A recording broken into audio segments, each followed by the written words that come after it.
Hi everyone, I'm Xenia. Welcome to my channel. Today let's talk about how to start Amazon FBA step by step.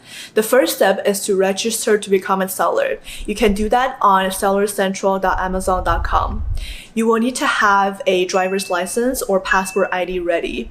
You don't have to be living in the US to sell in the US, but you do have to be living in one of the 186 countries that Amazon allows to sell. I will attach the link down below so you can check if you are eligible to sell on Amazon US.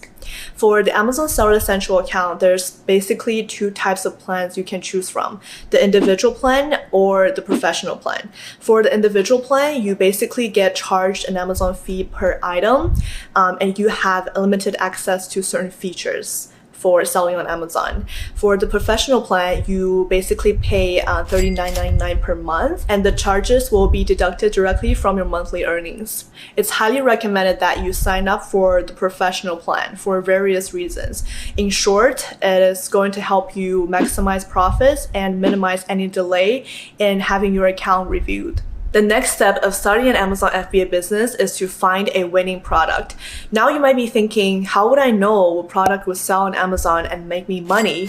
The good thing about Amazon FBA is that you're actually not going to make any subjective decision. It is heavily relied on data, meaning that you are actually going to use research tools such as Helium 10, Zoof, or Jungle Scout to pull up data about the product's current sellers, revenues, reviews, and so on to finally make the decision. Specifically, you want to look for a product where there is a lot of sellers already making 5K or even 10K plus monthly revenue, but with not too many reviews. For example, for kids lunch boxes, there is a lot of sellers already making millions of monthly revenue, but a lot of them already have thousands of reviews. This means that even though there's a lot of demand for this product, people are making money, it's too saturated for you to enter, because imagine a customer needs to decide between a seller with thousands of good reviews and a new seller with 2 or 3 reviews.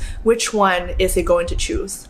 If you guys want more details on the topic of product research, be sure to like this video to let me know. Moving on to the next step. Now that you know what product you want to sell, it's time to find a good supplier to manufacture these products. A website most Amazon sellers use, and I personally send for, is Alibaba.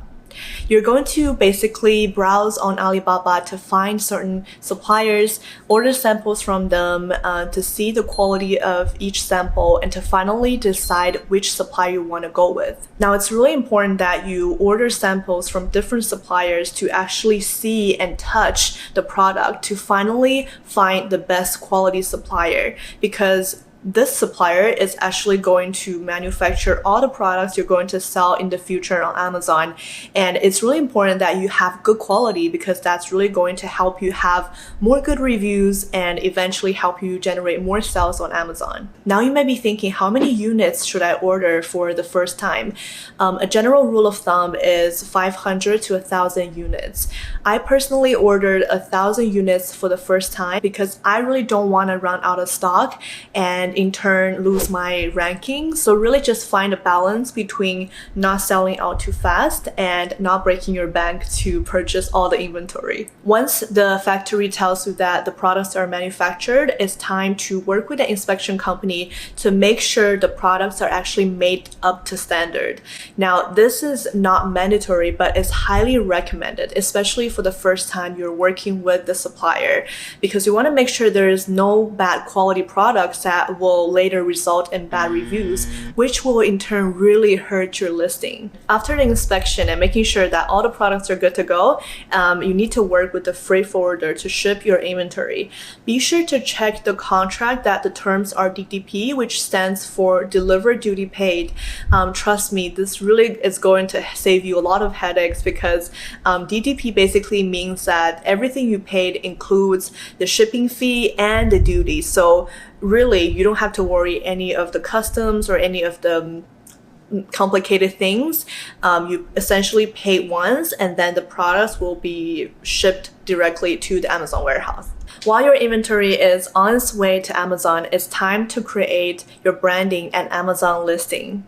If you don't have any graphic design experiences, you can totally work with a freelancer on Fiverr or Upwork for a fee of $100 to $300, which is what I did with my product. This is also a good time that you make sure your Amazon account is approved, because usually it takes a few days, even weeks, for them to review your account and to eventually approve your application to sell on Amazon. The next step, you can probably imagine, is the exciting part. You're finally going to launch your product.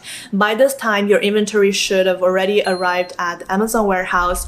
You should already have your Amazon listing ready with optimized product images, optimized title, description, and so on. You will also be running Amazon's pay-per-click ads campaigns to initially drive traffic to your listing when you're launching. Now that you've launched your product, is not the time to sit back and relax just yet. You are going to monitor your PPC campaigns to optimize bids and slowly increase your pricing as you gain more ranking and more reviews. You also want to think about ordering your next inventory, because you don't want to wait till the last moment to talk to your supplier, and it's going to take months for the next batch to arrive. So that's the whole process of launching your first Amazon FBA product. Now you might be thinking, how much does it really cost to get started with Amazon FBA? Make sure to subscribe to my channel, because this is the next video coming up. Also, I created a free guide to help you get started with Amazon FBA with more specific tips and tricks. So make sure to click the link down below to snag my free guide. Alright, this is the end of the video. Thank you so much for watching. I'll see you in the next one.